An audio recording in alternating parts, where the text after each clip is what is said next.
about a young woman wanting to come out. But, at the end of it, it's like it's a human story. She's just a human being, and this is who she is. You can see out, but no one can see in.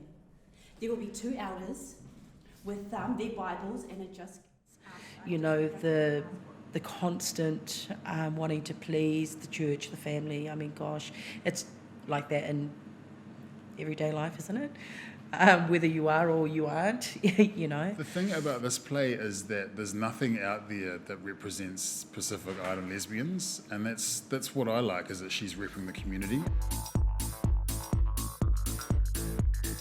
Seeing an entire cast of strong Polynesian women on stage is something that I've never seen before, especially in America.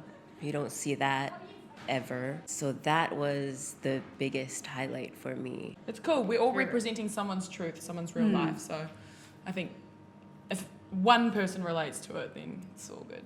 Yeah. What do you think about the gay marriage? Grandma! So you have a boyfriend?